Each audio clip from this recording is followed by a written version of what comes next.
episode of Lost Like Mike. I am your host, Mike Gonzalez. I think this is episode 51.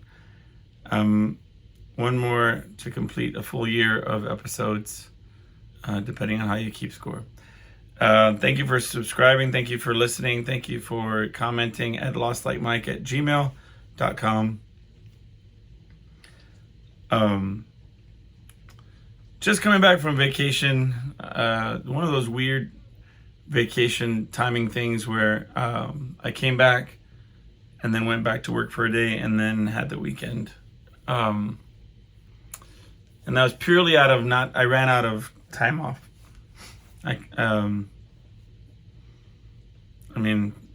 No planning behind that. I just, and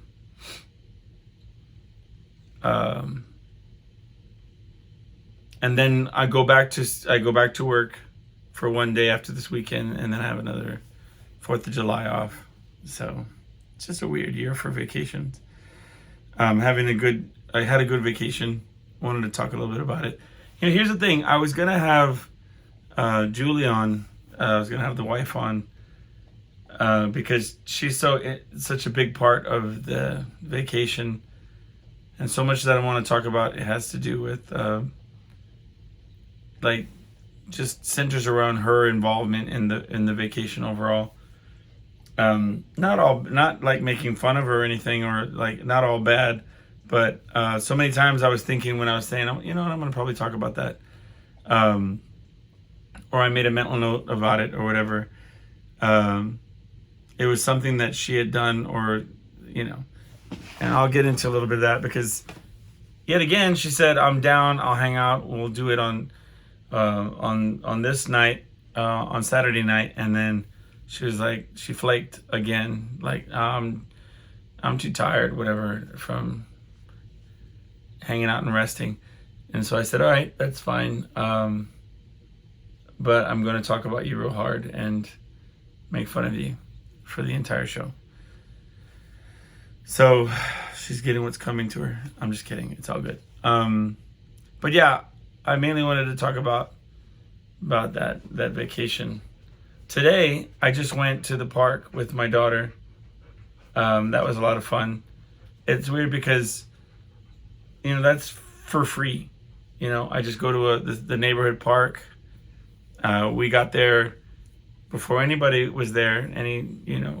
Last time we went to the same park, we both got like the flu because of all the German-infested kids that were there. But today we went and it was just us, and we hung out, did a bunch of, play stuff. I think at any given point, there was maybe one lady showed up with a baby, and then they came and went. And another lady showed up with a kid, and they came and went. But then there we were. We found some sidewalk chalk there at the park, and somebody had either left out of the kindness of their heart or just forgot it there, whatever. We just said, we figured it was community chalk, so we started drawing. And then a truck pulls up to the light, and a guy hangs his head out the car and yells, I've got murder on my mind. And I was like, oh, cool, it's time to go, kid. Luckily, and to be honest, it sounded like a younger dude. It sounded like some, just past the Peter Brady, murder on the mind, almost sounding like he was, adolescent, but it was like a young man, at the light there in a big pickup truck. But it brought to mind a couple things. One, you just never can tell when something's going to go south. Not to say that a killer's going to really yell before they come, doing some mischief. Hey, I've got murder on my mind, just to let you know before I bust out the machete.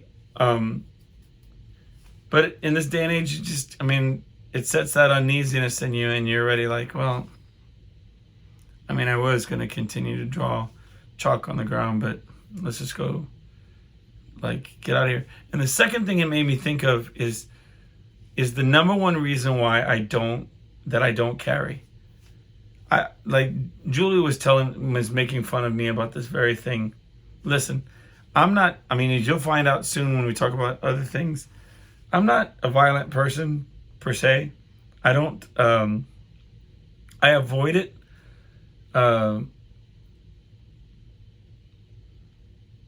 But I'm detached enough from the idea of a gun. In other words, it's just a pulling of a trigger. It's not putting hands on somebody and trying to choke them out or watching the life exit from their eyes. It's just, you know, it's a very separate thing, right? And it got me thinking, like, I mean, I've gone down some pretty dark rabbit holes of things that I would think. But if you have kids, or if you can imagine a loved one and somebody threatening their well-being, right? Saying, I'm in the mood to come over there and hurt somebody. You know, if it was just me hanging out, and I would kind of like be like, why would he say that? That's kind of creepy. But having my daughter there, I would have already been, you know, 0 to defensive, you know, protective. And, you know, Julie says all the time, we watch TV programs or whatever, we'll be watching something, and something will happen, and I'll say, pop, pop, pop, right there. He should have already shot him. Oh, pop, pop, pop. There, look, he wouldn't have come back and did anything bad if you already shot him. Oh, you shot him once. You should have shot him 2 or 3 times at least. I don't understand why you just shot him once. And it bothers me that I'm that way, but honestly, we can all agree that probably it was just a young guy being stupid, yelling some stuff out of a car, trying to get a rise out of anybody who would listen, trying to get somebody to be like, oh, I'm so scared. Maybe he does have murder on his mind, whatever. But in my mind, had that been in close proximity, who knows? I mean, I once told the story about a guy. I was setting up my equipment, and I was at the bar first. I got a drink, and the guy says, "Man, you know, if my friends don't show up, I don't care. I'm just gonna pick some random dude, and I'm just gonna start a fight because, you know, I'm just in the mood for it. That's what I want. I want to fight right now."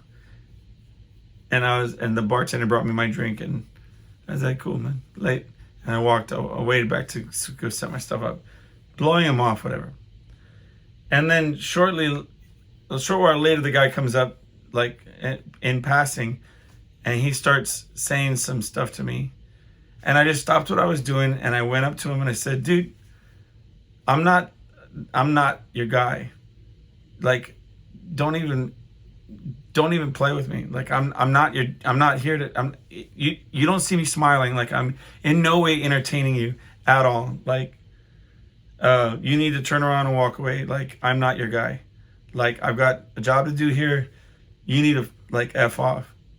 And he kind of saw that I was being sincere, and he pissed off. It could have gone the other way. He could have been just drunk enough to try something, but I was stone sober, and I just, you know what I'm saying? Like, I don't have any room in my life for that sort of silliness. But God forbid I had a gun on me. Not in that particular instance. I was in a crowded club.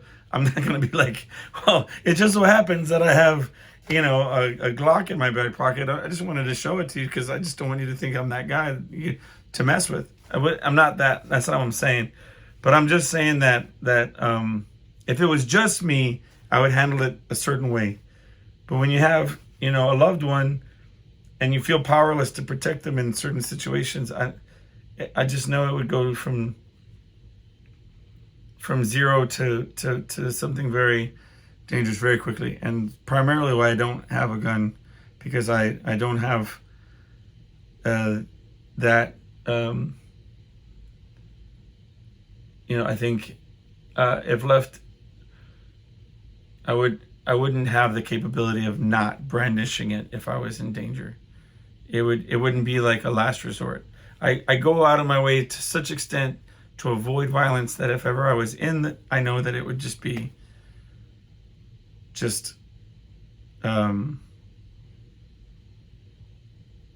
That's something my mom always used to say, like, don't get into a fight unless you're going to want to finish it and not have them come back and try to get you at another time or whatever. And maybe that's a paranoia instilled in me. I've gone down that rabbit hole sometimes and thought, well, geez, what about their second cousins or their, a really good friend of theirs that,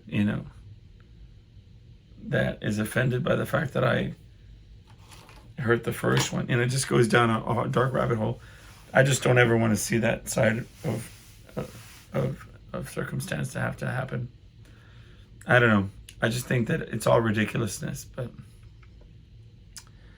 also, on Saturday, we went to as we've been doing for a couple of weeks.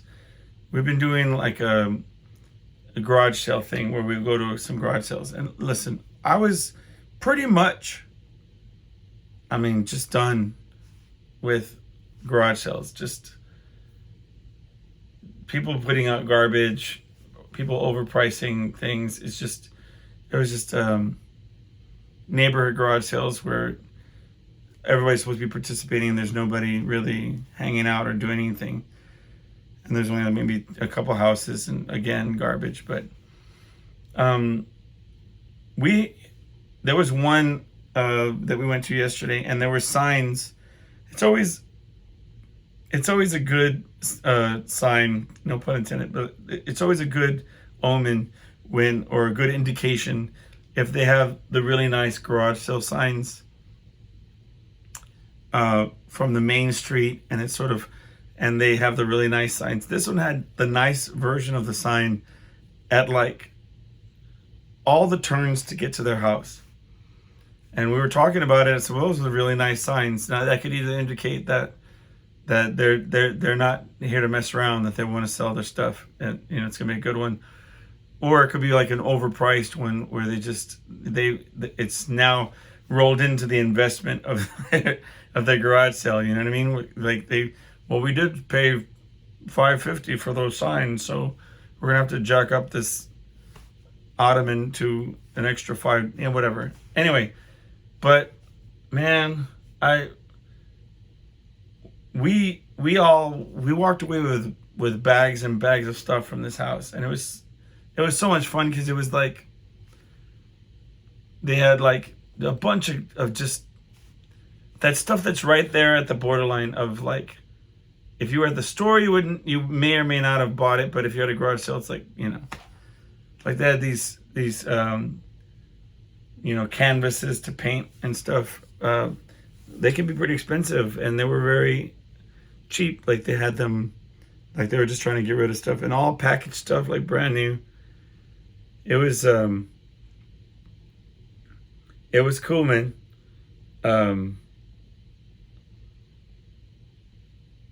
I don't know why I mentioned that, but I guess after striking out a bunch of times and losing faith in the hunt for fun stuff, it was kind of nice to. Well, what did you get?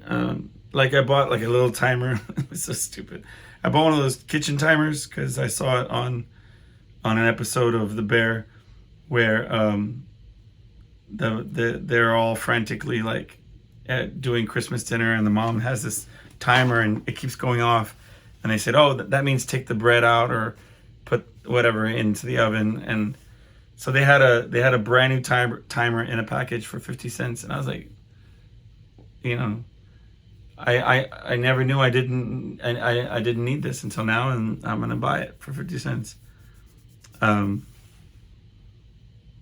that's like the perfect garage sale find because it's brand new, it works. You would never pay full price for it at a store, if it's like $3.50 or like $2.99 or something.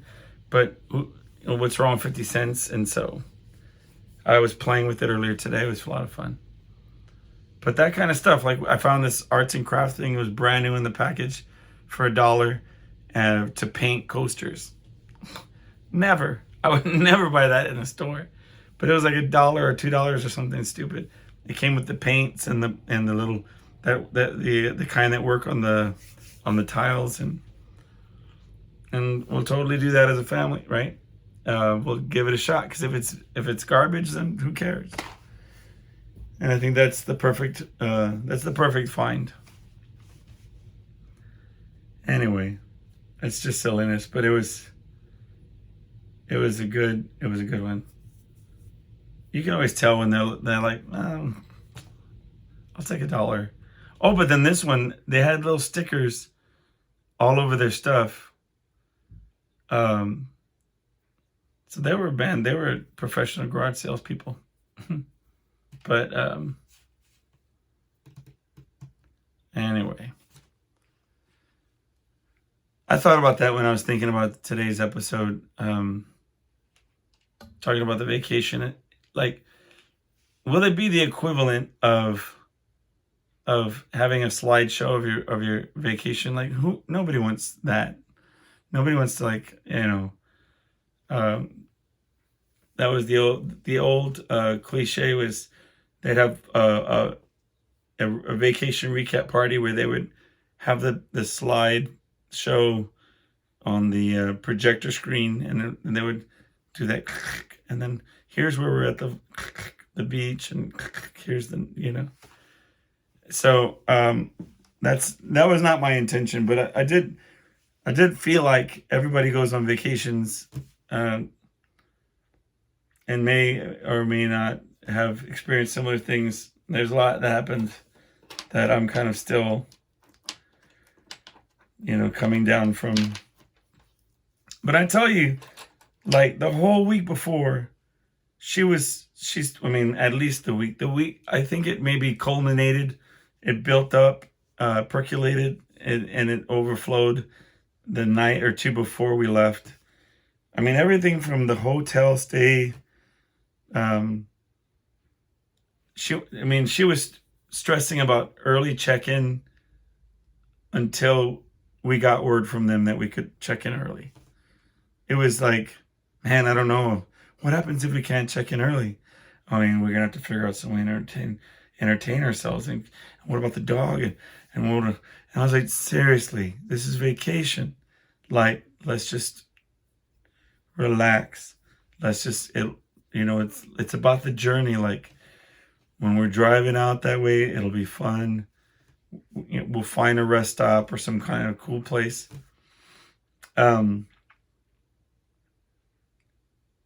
Which incidentally, I mean, so we were going down to the coast, and we found, we were like, we tried pulling into one of those rest stops. It used to be that, now they were like parking areas. It used to have like restrooms and like picnic tables, and you could like just relax, and we found several that were just like, maybe a picnic table, but really just, you just pull off the highway. No restrooms, no nothing that I could find. But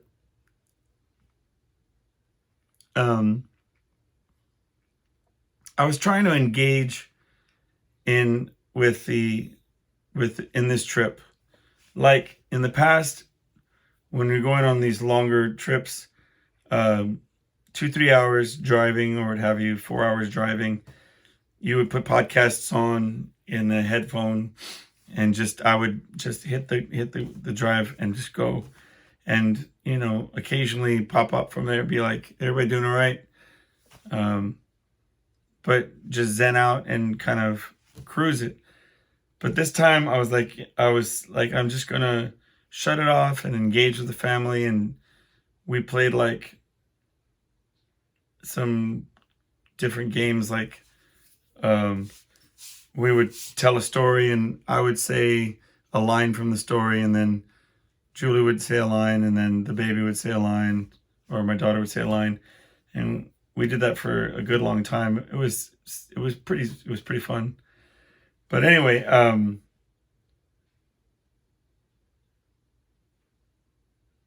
I was looking back. I remember at a time you hit like going on these through Texas, you go through a lot of like dead areas where you can't hear radio or any stations. And I remember growing up at a time when you didn't have internet distractions or like data plans that played, TV shows or movies on your phone. So it's just a different time where you'd have to like entertain each other or you were toast, because an hour, you would feel every minute of that hour, But it was kind of nice to shut off and just engage in our conversation. And then off and on, there would be Julie just either call in the prep people for the place we were staying. Is it all good? Are we able to go in, or whatever she was making to prep for this. And so we hit the coast. We were down in that area, and then there was this nice park, and the restrooms on the exterior were painted with these very pretty murals of like sea life and whatever. It was very cute. And of course, when you went into the restrooms, it was like a hole in the ground and like flies, and at least that was how they described it. Mine was just like a metal can like stuck to the wall. It was very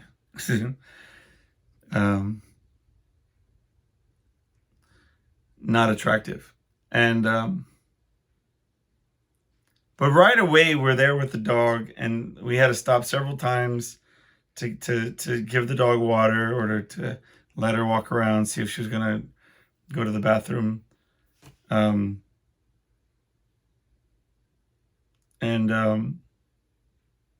Anyway, so the first thing that happened was, as we were leaving there, because we were maybe minutes away from where we were staying, so it was my turn to drive. I got in to drive, and I exited. I was about to go onto the main street, which I thought I was already on the main street, and I saw to my left, to my right, there was a person at a stop sign.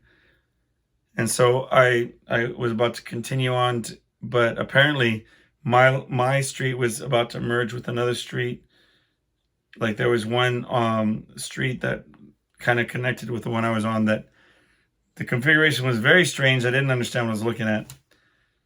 But Julie wails like, "Michael, stop!" and freaks out.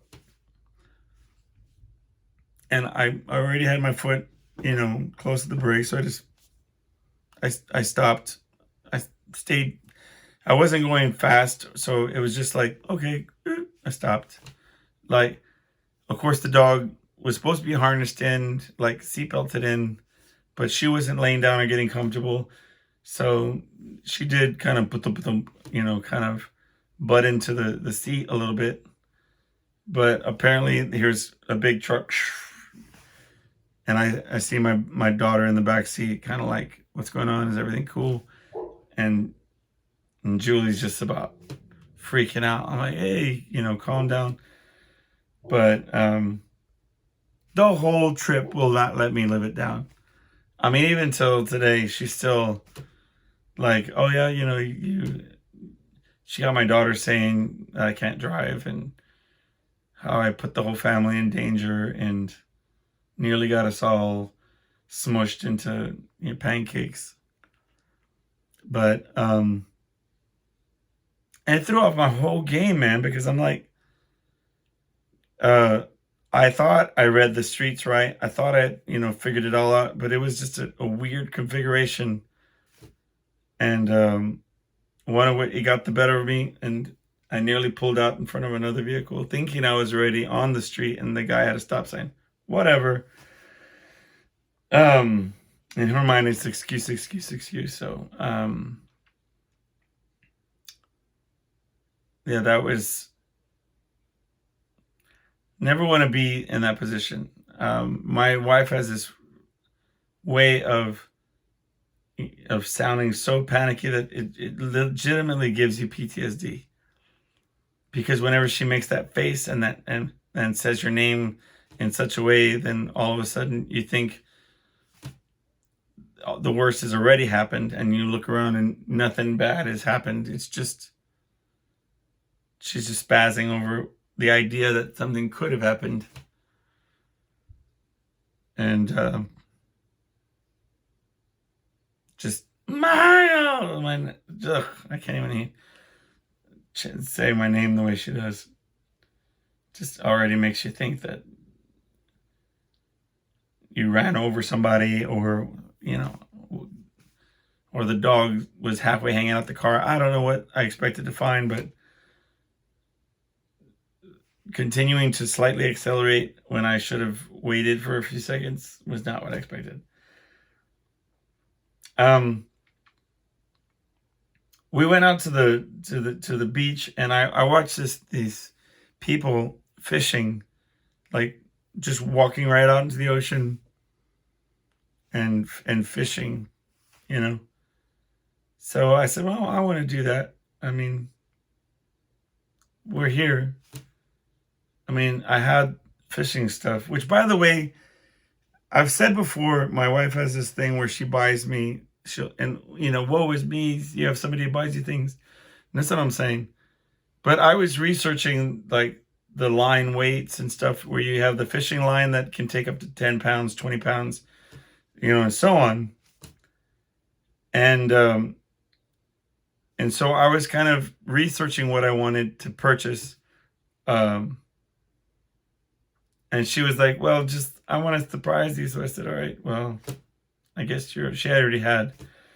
So when I got, before we left on the trip, I came home to find that she bought me a fishing pole, and it had like the lowest gauge of fishing string on it. Like, I think it could handle like 6 pounds or something. I mean, this fishing line, I tell you, when I was casting and I would set it up with, like, first of all, it's not like that simple kind of thing. It was like a spinning reel kind of fishing rod. I'm not saying I figured it out. I had to YouTube a couple things, but I wouldn't, 9 out of 10 I wouldn't have bought that, because it's not just release the line and here we go, add the stuff. It was not easy. So I was a little bent about that. But again, it's that paradox where you can't look a gift horse in the mouth. Like, if somebody buys you something, you can't bitch about it. So I'm just there like, okay, cool. But anyway, I would put the weights and the bobber and whatever. And the first time I cast out, like, you just heard pop, and all my stuff just flew out into the ocean, and I had to restring it up. And, like, to summarize with that, there was not one time where, I mean, at the end of it, I just lost all my weights and stuff, because eventually on that rod, it would just break no matter what. Because it was, I mean, I guess it was not meant for casting off, into the ocean or whatever. But most of the fishing I did was pier fishing, or fishing off of this, like, in this park, off of this dock kind of area. But that first day, I went out into the ocean with my daughter's fishing rod, which is kind of like a simple one. I hadn't strung up the other one yet. And I cast with fake bait, for fun. And I cast into the ocean, and, the water's at my legs, or my knee, and splashing over my knee and stuff. And then I started thinking, I don't want to catch anything.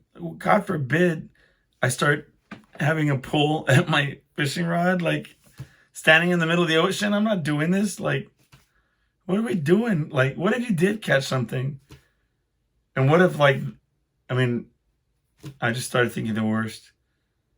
I mean, you see videos of like catching one fish and then a shark eats that fish, and you're just like, whatever.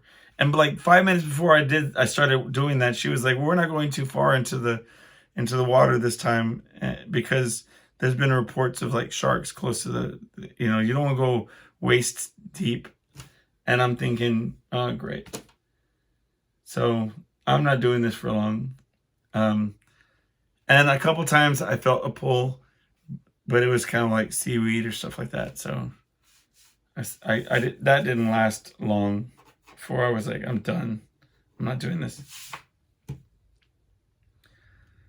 But she bought me these hooks, and they had these rowdy barbs on the end, where like the hook, the needle of the hook would have these big barbs.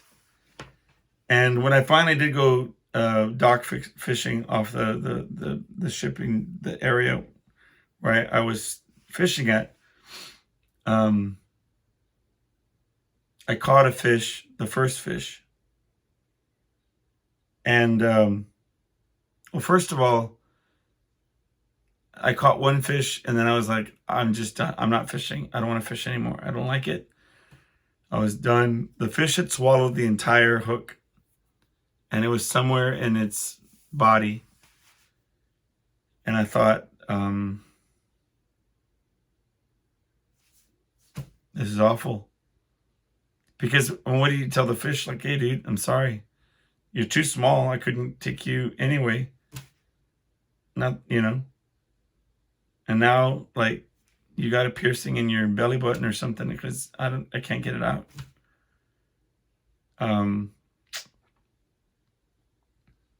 But then so then I cut off the line. I try to wiggle it loose, and I said, yeah, I don't want you to just get out there and swim. You'll just have some metal in your gut. I don't know what to tell you. He probably got eaten by another fish, and that fish probably was like, had to poop out a hook. So I feel bad for that one too. But then I caught, so the cool one was, there was I would throw my line in, and I'm telling you, it's like, it was every other time I would throw my line in, you'd feel like you caught a fish, right? And so I'd reel it in, and then as it got to the surface, you would see a giant crab, and he would be holding on to the fishing line, and with his other claw, he would just be eating whatever was the bait. I had shrimp and squid or whatnot. And then I would be like, oh, cool, I guess I caught a crab. And then, but when you would leave the surface of the water, he would just open up his claws and fall into the water. Like, see, I can handle that. Like,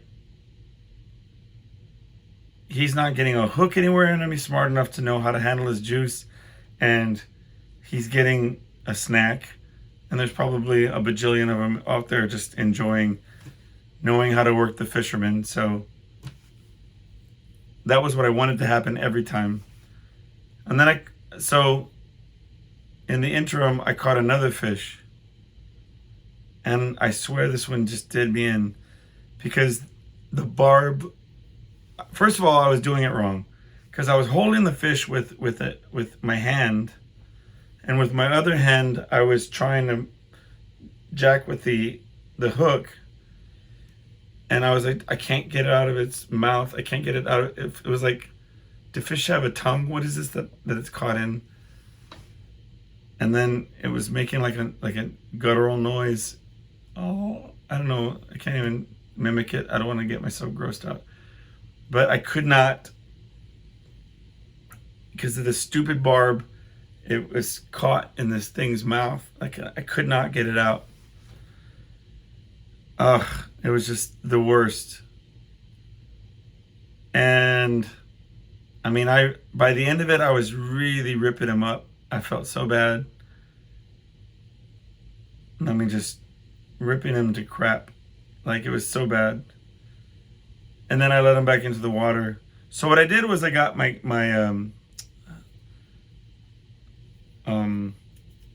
what are those things called? My pliers. And I got the hook and I squeezed the barb to being just like a regular hook. And then I caught like more fish, but the hook wouldn't stay in their mouth. It was a lot better. But yeah, nothing major, just small fish I was catching. Majority of it was crabs. And then there was, so I'm just the worst, man. I ended up feeling so bad. Just the worst, man. Because I said, you know what, crabs, you keep grabbing my bait and eating, and I would like reel them in, and I would just watch them eating it. So I decided to real slowly reel it in, and then I would point my fishing rod down into the water, so the crab would be really close to my fishing pole, right at the surface. And then at the last second, I flung it up like with a quick whip, and the crab flew in the air and landed up on the dock where I was at. And he landed on his back, and his little claws and stuff were like, what just happened? And he was like wiggling. And I called over these two guys that were fishing, and I said, does anybody like keep the crabs? I mean, I don't understand. Do y'all want this? And they were sweet boys from like Ohio or Iowa. So it was something like that. And we were just bonding on how none of us knew what we were doing. I don't even front like I'm a fisherman, y'all. I don't front like I'm like a hunter. I don't know. It won't make me a man. Maybe it would if like I had to like.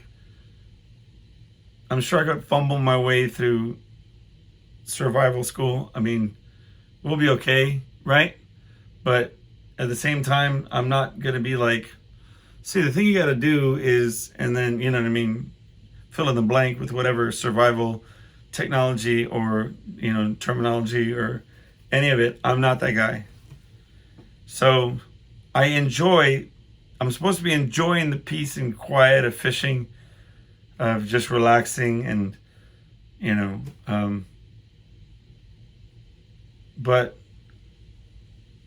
and I told Julie, I said, I want to catch something big enough that I could take to one of these restaurants, because they have several restaurants that will, you know, clean your fish and cook it for you.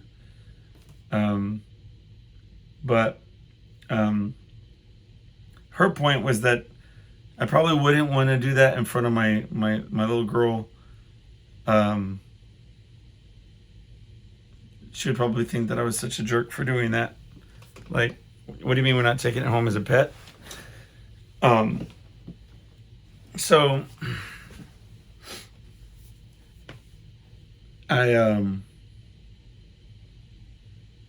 anyway, so this crab that landed on his back, and I showed it to these boys, and then one of them was like, I've never seen a crab close up. And I was like, well, there it is. And then I was like, well, let me flip him over.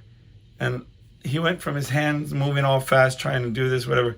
I flipped him over, and I swear this, I'll show you a picture if I can remember. But he flipped over, and he just started mean mugging me like crazy. Like, he was so pissed at me for doing that. Like, all right, dude, why don't you come down here so I could clamp your nose? But I think I jacked one of his paws up, his little claws, because one of his claw pointer was like pointing all at a weird angle. It's all fun and games till you bust up the crab's claw. You know what I mean? Like, I thought it was cute to trick the crab and throw him on the ground, like up to her. You know what I mean? It was such a jerk. I felt so bad. And then I just sort of kind of shoot him off into the water. But that was my favorite part of the fishing, was not actually catching the crabs, and like suckering them in, not, well, getting them to hold onto the line and eat whatever, you know, bait I had on there, and just letting me look at them. Because like I think I caught, at one point I think I caught that crab's like dad, because he was a ginormous crab just sitting there eating squid, until I take him out of the water, and then he falls down back into the water. But the fishing line was trash, because like I cast real far out in the water, and I was like, you know what, I'm just gonna kick it. And I sat down on this park bench. It was really cool. They had this like canopy looking thing, you know, and I got to see dolphins and all this kind of crazy stuff from where my vantage point. It was very cool. And then the reel like started going. I said, oh shoot, I got something. And I just started kind of giving it a little bit of a go. And it was far greater of a pull than the other fish that I caught. And it pulled and yanked, and I was like, well, I'm gonna let you run around for a minute, and then I'm gonna do some more, because it was really heavy. Like it was, and then took everything I had. And so even if you caught something, you aren't going to catch it because of the thin line that you have on the thing, you know. Anyway, but that's kind of like better for me because, you know, let's be honest. I mean, all goes back to that first day when you don't really want to catch something, do you? Because I mean, I'm going to be manhandling this giant fish and trying to get a hook out of its mouth while it like looks at me or whatever. Don't. You can get up there if you want, dog. My dog's trying to relax. Go. It's okay. Anyway, speaking of the dog, she had fun going into the ocean and jumping around the sand and barking at other dogs, because no other dogs were barking at you, but there you were, because what, you've never seen a dog before apparently. And then on day 2 of our vacation, what does my wonderful dog do but get into the medicine cabinet, or get into the medicine for my daughter, and she eats poison.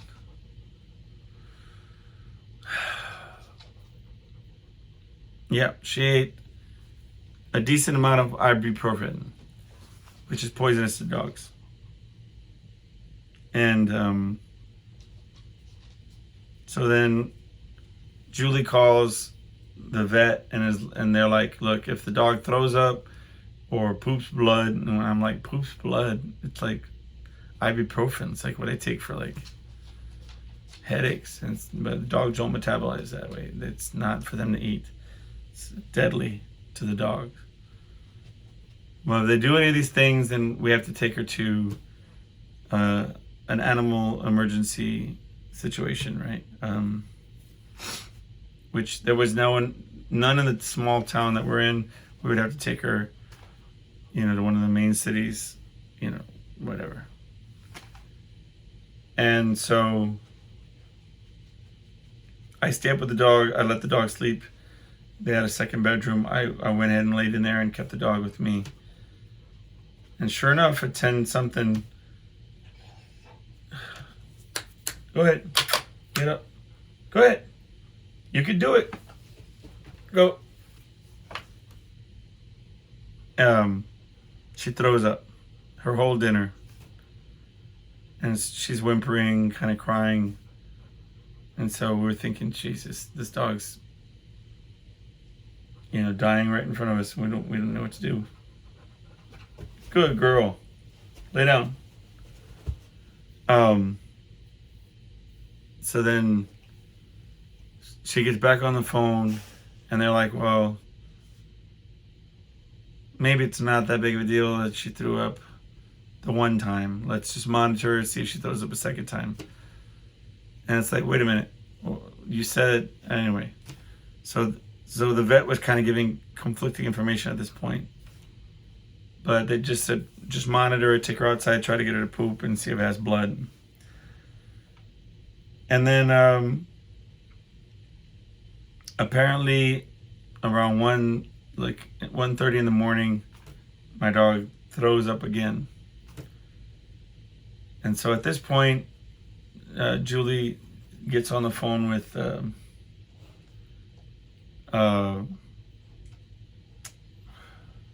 poison control. And I didn't know that poison control charges you. Did you know that? Poison control charges you. Like if you call and say, hey, help, my dog is dying. She's being poisoned by whatever it is. Tell me what the antidote is. Tell me what to do. They're like, let's be, we just need your credit card number. We just need you to pay for the service first. I think she was saying that it was for like kids or for pets. Like, you kidding me? Like if my child is poisoned. Well, it'll be $19.99 and then let us know. No, but anyway, so poison control was very thorough. They asked a bajillion questions. What did the dog eat throughout the day? How long was she exposed to sun? Did she drink any of the ocean water? How much did she weigh? Just 20 questions, you know what I mean? And at the end of it all, they determined that based on her weight and the amount that she ate, it was not lethal, but it was just going to be a really horrible night for the dog. And she whimpered a bunch, and poor dog, was miserable. But I'll tell you, by noon the next day, she was already trying to dig in the trash or dig anywhere to find the next mistake, the next bad choice to eat. So, there was no lesson learned by this dog. I tell you what, no lesson learned.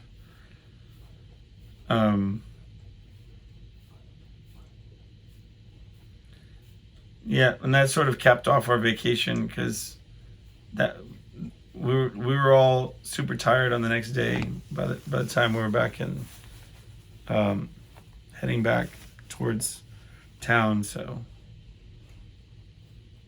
we just kind of called it. And then they went out and got to see the sunrise which I did on one of the days, but I had to stay home with the dog, make sure she was okay, and then packed it up. I've never seen so much sand inside a vehicle before. The dog found ways to get sand in crevices, and just wicked. But I think Julie slept, and when we got back into town, she was she's still resting and recovering from her rest and recovery vacation. But yeah, I tell you, I had probably the most fun with the family today, but just me going to the park with her for free than I did with that whole experience. It wasn't bad. I was just saying, it was a lot. But next week is a year of doing episodes. So I appreciate anybody who has listened to these episodes. It's been very therapeutic for me so far, and I look forward to kind of growing and figuring things out, and that's about all I have today. So please continue to message me at lostlikemike@gmail.com and or comment or make suggestions, and I will see y'all next time. Take care.